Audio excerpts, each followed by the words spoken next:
Hello and welcome to another video from Carl's Tech Shed. Oh, fuck, I've got my hand over the mic. Hello, I'm in the box. Hello and welcome to another video from Carl's Tech Shed. Well, as I showed you in a previous video, this is a little black and white portable TV which I picked up at the boot fair just to do a teardown of. It's quite an interesting little unit, I suppose. It's manufactured by a company called DSL, or at least that's who it's branded by. As you can see on the back here, it's 5.5. It has a 5.5 inch screen. It's black and white, and it has a built-in AM and FM radio. Now down the bottom here, I've got a few cables plugged in because I'm going to show it working in a moment. We've just got a basic headphone input, we've got a power input, AV, we've got some controls under here. So we've also got an aerial on top here, but we're not going to be using that simply because there's no analogue transmissions here in the UK anymore, so I'm not going to be able to pick anything up on that. So what I'm going to do is I'm going to connect. I've got this connected up to my PlayStation 2. Believe me, it was quite difficult to try and fish out an AV cable because practically all the cables I've got now are HDMI. So that was a small win on my part, but I was actually able to find a cable to get this thing to work. So I'm going to power this on, and we'll see how the picture is.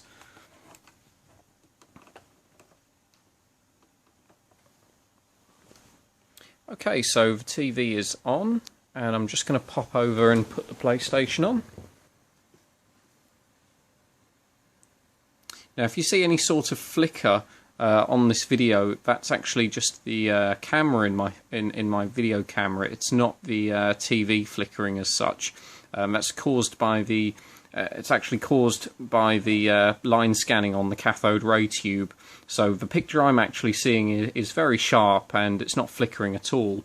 I'll actually let you see if I can focus this properly, so you can see that this is quite a sharp picture for a little black and white television set. It's pretty good as far as black and white TVs go, but I certainly wouldn't want to use it for a very long time. I'll just come out of here and go onto a menu, and as you can see here, it's not a bad TV, I suppose, but it's quite sharp, as I said, and yeah, it's not too bad. So what I'm going to do is I'm going to take this apart now, and we'll see what's inside it.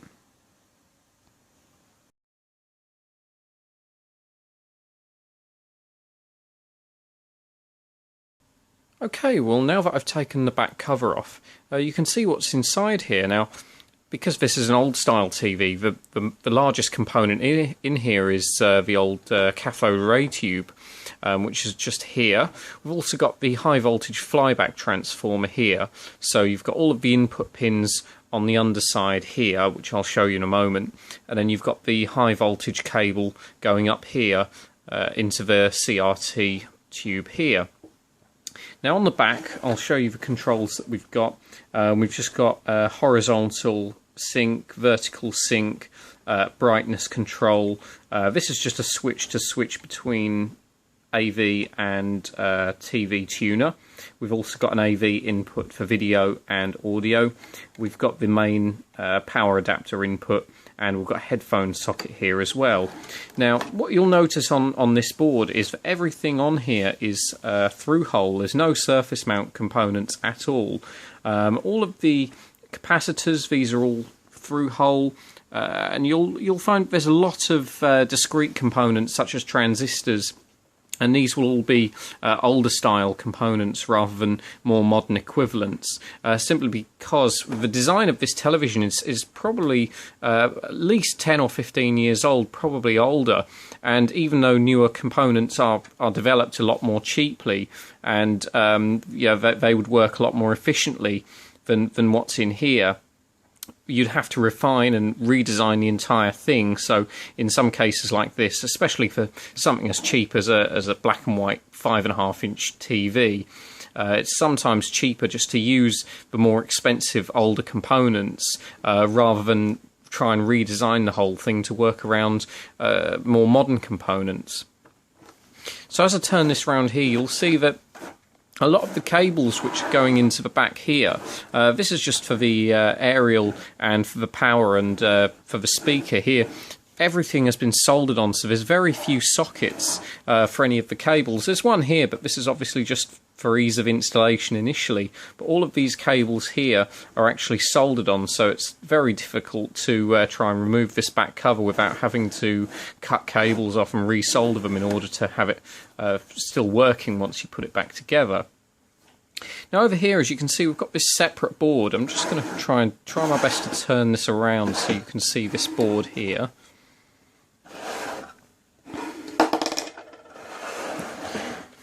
Now, as you can see, this small dial here, which has just fallen off, this fits on into this cog here, which then works this variable capacitor just in here. Now, this board here, this is just an AM radio board. This is AM and FM radio. As you can see, we've got the ferrite core just up here for the antenna. If I tilt this on its side, you can see that we've got a very small AM and FM radio tuner integrated circuit here. We've got a few capacitors, a couple of resistors, and we've got a small trim pot just here. But that's about it really. So it's a very basic AM and FM radio circuit. But what's interesting about the physical design of this is that this dial, obviously it has to work both the AM and FM radio as well as the TV tuner. So there's a series of cogs here. I'm not sure if you can see these, but when you rotate this wheel, it actually changes the, it actually activates the variable capacitor on the other side here, but it also changes, it also activates the variable capacitor on this board here at the same time, which changes the RF frequency for the television via VHF and UHF frequencies. So this is why there's a small switch on the front, so you can use you can switch between radio or television. So if we have a look on this board here, it's difficult to see at this angle, but you can see that there's a small 28-pin integrated circuit down there. Now this is, what model number is this? Let's have a look.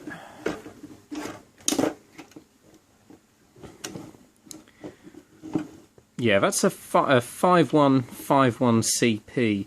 Now this is a single, this is basically a TV tuner on a chip.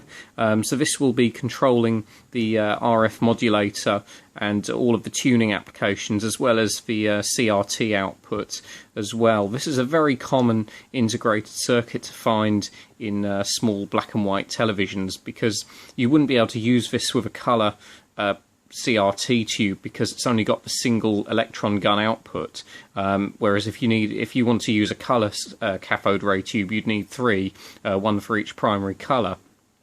So the majority of the data sheets I found on this IC are all in Chinese. I was able to find a loosely translated version of the same data sheet, but I wouldn't like to place much reliability on the quality of the translation. Now, as you can see here, we've got all the usual sort of analog passive components you'd expect to find on a cathode ray television. We've got a lot of capacitors here. We've got a small transistor down there. I don't know whether you can see that small package just down here.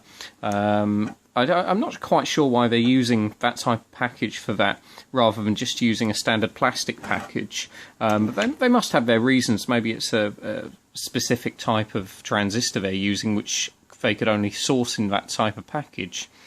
And as you can see here, we've got all of these cables, and as I said, all of these are they're just soldered directly onto the board. There's no there's very few sockets on here. They've absolutely minimized the number of sockets. Obviously this is just to keep the cost down, because these televisions, they're obviously built to a price rather than to a specification, so they're just cutting as much cost as they can where necessary.